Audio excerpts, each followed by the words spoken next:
Hey guys, tonight we're going to explore something that is not often discussed when we talk about medieval battles. Tonight we're going to explore what happened after the battle ended. Tonight we're going to understand the disturbing reality of the aftermath of medieval warfare. When we think about medieval battles, we often think about the battle itself. We think about the soldiers fighting. We think about the clash of weapons. We think about the strategy and the tactics. We think about the outcome of the battle, who won and who lost. But what we rarely think about is what happened after the battle. What happened when the fighting stopped? What happened to the bodies of the dead? What happened to the wounded? What happened to the survivors? What happened to the place where the battle had been fought? What was a reality like in the hours and days and weeks following a medieval battle? The truth is that the aftermath of medieval battles was disturbing and were horrifying. The aftermath involved suffering on a scale that is difficult for us to imagine. The aftermath involved death and disease and psychological trauma. The aftermath involved the destruction of the landscape and the disruption of communities. The aftermath involved problems that had to be solved, problems of disposing of the dead, of treating the wounded, of cleaning up the devastation, of recovering from the trauma. Like and subscribe our channel. Tonight, we're going to explore this aftermath in detail. We're going to understand what the reality was like. We're going to understand what soldiers experienced after the battle ended. We're going to understand what the people living near the battle experienced. We're going to understand what the long-term consequences of battles were. We're going to explore the costs of medieval warfare in ways that are rarely discussed. We're going to look at the human suffering that resulted from battles. We're going to look at the practical problems that had to be solved. We're going to look at how people coped with the aftermath. By understanding what happened after medieval battles, we're going to understand something important about medieval warfare and about medieval society. We're going to understand that battles had consequences that extended far beyond the battle itself. We're going to understand that the suffering caused by battles was not limited to the soldiers who fought in the battles. We're going to understand that medieval people had to deal with the horrifying aftermath of warfare in ways that we can barely imagine. Before we begin this exploration of the disturbing reality of medieval battle aftermath, let's make sure you're completely comfortable. Find a place where your body can rest completely and without strain. Your body should feel completely supported and completely relaxed. Feel yourself sinking into the comfort of where you are. Pay attention to your entire body. Feel your head becoming relaxed. Feel your forehead becoming smooth. Feel your eyes becoming soft. Feel your face becoming peaceful and relaxed. Feel your mouth and your jaw becoming loose and relaxed. Feel your neck and shoulders relaxing. Feel any tension in your shoulders releasing. Feel your shoulders dropping away from your ears. Feel your upper back relaxing. Feel your middle back relaxing. Feel your lower back sinking into the support beneath you. Feel your arms becoming heavy and relaxed. Feel your upper arms becoming heavy. Feel your elbows becoming loose. Feel your forearms becoming relaxed. Feel your wrist becoming limp. Feel your hands becoming heavy. Feel your fingers becoming relaxed and loose. Feel your chest becoming relaxed. Feel your breathing becoming slow and steady. Feel your belly becoming soft. Feel your entire torso becoming relaxed. Feel your hips and your legs. Feel your hips relaxing. Feel your upper legs becoming heavy. Feel your knees becoming relaxed. Feel your lower legs becoming heavy. Feel your ankles becoming relaxed. Feel your feet becoming heavy. Feel your toes becoming relaxed. Your entire body should feel heavy and completely relaxed now. Every muscle should be relaxed. Every part of your body should be at rest. The space around you should feel safe and secure. This is a space where you can explore difficult historical realities without judgment. This is a space where you can learn about the disturbing aspects of medieval history. This is a safe place to explore uncomfortable truths.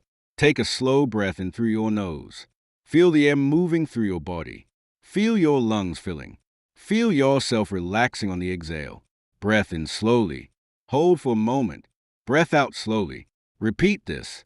Breath in. Hold. Breath out. This breathing is your anchor. This is what will guide you through the story and toward sleep.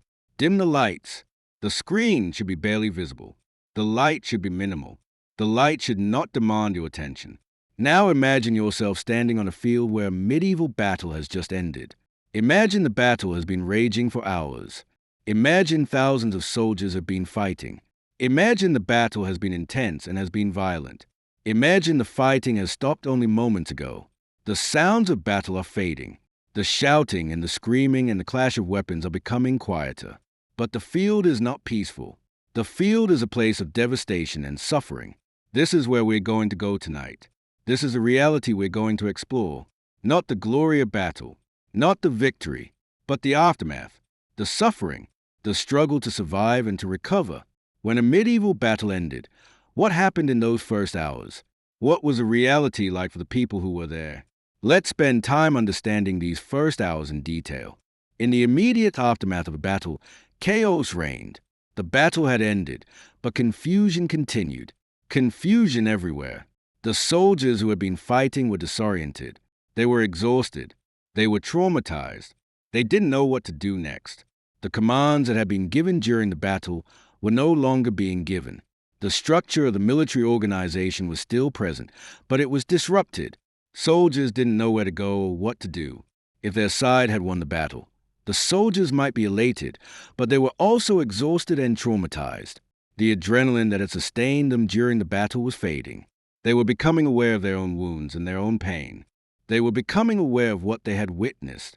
They were becoming aware of the bodies around them. The reality of the situation was beginning to set in. If their side had lost the battle, the soldiers who survived were filled with fear and panic. They were trying to escape. They were trying to find their comrades. They were trying to find safety. The panic was real and was immediate. The soldiers didn't know if they would be killed next. The soldiers didn't know if they would be captured.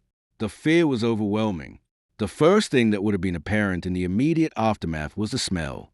Let's think about this carefully. The smell of the battlefield is one of the most overwhelming aspects of the aftermath. The smell comes from multiple sources. It comes from fresh blood. It comes from exposed organs and exposed intestines. It comes from urine and feces, which people often evacuate when they die or when they are severely wounded. It comes from sweat. It comes from the earth that has been torn up. It comes from metal that has been heated and cooled. It comes from smoke from fires that might have been set. It comes from the burning of material. The smell is overwhelming. It is sickening. It is nauseating. It is something that people would have had to adapt to, but it would have been immediately noticeable in the first moments after the battle. The smell would have been all-encompassing. It would have made people want to vomit. It would have been difficult to breathe without the smell filling your nostrils. For soldiers who were already exhausted and traumatized, the smell would have been an additional assault. The smell would have made it difficult to function.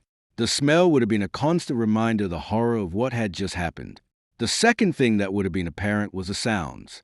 The sounds would have been different from the sounds of the battle. There would have been no more sounds of weapons clashing. There would have been no more sounds of coordinated military commands. There would have been no more sounds of horses neighing and the hooves of horses on the ground. But there would have been sounds of suffering. There would have been the groans and the cries of the wounded. There would have been the sounds of soldiers trying to find their comrades.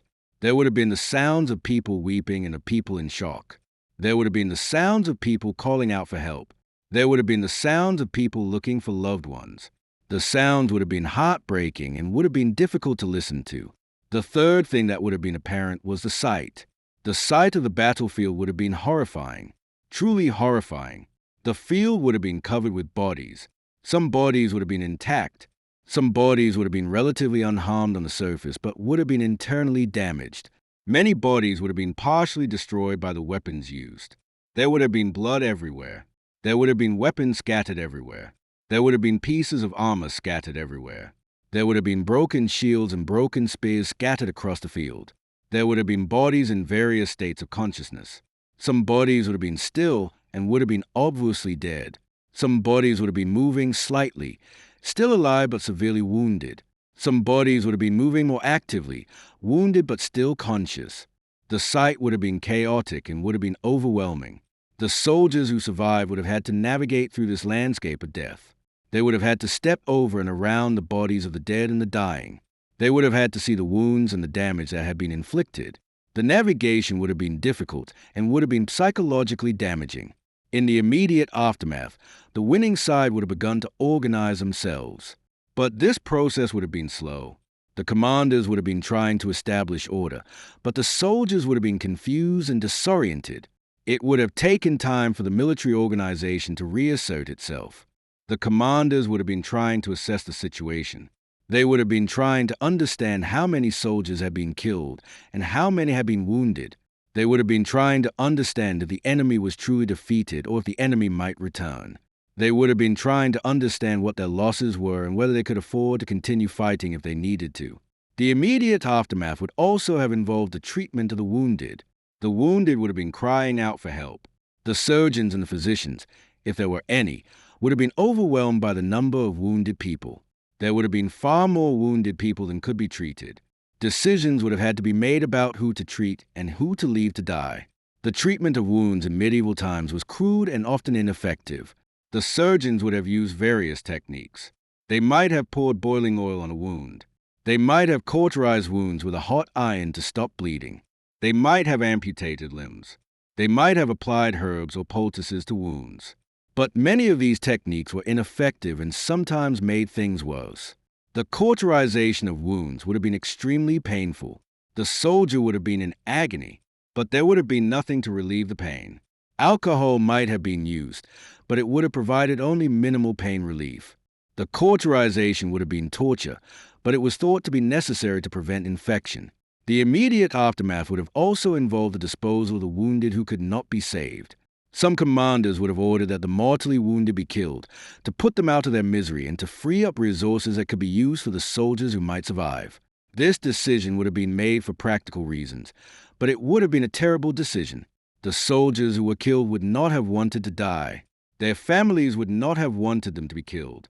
But the commanders would have made the decision anyway.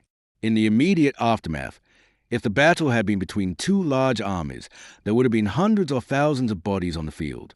In some cases, there might have been tens of thousands of bodies. Let's think about this. Tens of thousands of bodies. Each one was a human being. Each one had a family. Each one had hopes and dreams. Each one had a life. And now they were all dead or dying on the field. The commanders would have had to decide what to do with these bodies. Would they try to identify the bodies? Would they try to bury them? Would they leave them where they were? In the immediate aftermath, there would have been looting. Soldiers from the winning side would have begun to take anything of value from the dead and the dying. They would have taken weapons and armor. They would have taken jewelry and any other valuables. They would have taken clothing and boots. The looting would have been chaotic and would have been widespread. The soldiers would have been removing rings from the fingers of the dead. They would have been taking necklaces from the necks of the dead. They would have been taking whatever could be taken. The people from the surrounding area would also have begun to come to the battlefield to loot. Peasants and townspeople from nearby villages would have come to the battlefield to take anything they could use or sell. They would have taken weapons and armor and clothing. They would have taken anything that had value. They would have come in groups, trying to get what they could before others took it all. In the immediate aftermath, there would have been very little concern for the dignity of the dead or the dying. There would have been very little concern for giving people proper burials. There would have been concern only for survival and for getting what could be taken from the battlefield. The psychological impact of the immediate aftermath would have been profound. The survivors would have been traumatized by what they had experienced and by what they were seeing. Many soldiers would have been in shock. Many soldiers would have been unable to process what had happened. Many soldiers would have been weeping or would have been in a state of numbness or dissociation. They would have been unable to move or to speak. For soldiers who had killed other human beings for the first time in their lives, the psychological impact would have been particularly severe. These soldiers would have been forced to confront the reality of what they had done. They would have been forced to see the consequences of their actions. They would have seen the person they had killed. They would have had to face the knowledge that they had ended a human life. In the immediate aftermath, order would slowly have been restored, but only slowly. It would have taken hours for order to be established. The military organization that had existed before the battle would have begun to reassert itself, but it would have taken time. The immediate aftermath would have been a period of chaos and confusion that would have lasted for hours. One of the most disturbing aspects of the aftermath of medieval battles was what happened to the wounded. The suffering of the wounded was immense, and the ability of medieval medicine to help them was extremely limited. Let's explore this in detail. After a battle ended, there would have been hundreds or thousands of wounded people. These people would have been suffering from various types of injuries. Some would have had traumatic injuries from weapons. Some would have had fracture from falls or from being struck. Some would have had infections already developing from their wounds. Some would have had infections from the dirt and the filth that had contaminated their wounds. The wounded would have been in extreme pain. The pain would have been overwhelming. The pain would have been constant. The pain would have been unbearable. There would have been no effective pain relief available. Medieval medicine had very limited options for pain relief. There might have been alcohol, which could be used to numb pain, but there was no morphine or other effective painkillers. Some herbs and plant-based remedies might have had some effect, but they would have been very limited. Let's think about a soldier who has been slashed across the arm with a sword. The wound is deep and is bleeding heavily. The soldier is in terrible pain. The surgeon arrives.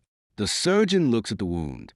The surgeon decides that the wound needs to be cauterized to stop the bleeding. The surgeon heats a metal rod in a fire until it is glowing red hot. The surgeon presses the hot metal against the wound. The flesh sizzles. The soldier screams in agony. The pain is so intense that the soldier might lose consciousness. But the soldier's body is still experiencing the pain even if the soldier is not conscious. The cauterization would stop the bleeding, but it would leave the soldier with a terrible burn on top of the sword wound. Let's think about a soldier who has been struck by an arrow. The arrow has entered the body and has damaged internal organs. The surgeon can see that the wound is mortal. The soldier will die from the internal bleeding and from the damage to the organs. There is nothing that can be done to save the soldier's life. But the soldier is still alive. The soldier is still conscious. The soldier is still in pain. The soldier is aware that they are dying. The surgeon might try to extract the arrow, but the extraction would cause more bleeding and more pain. The surgeon might just leave the arrow where it is.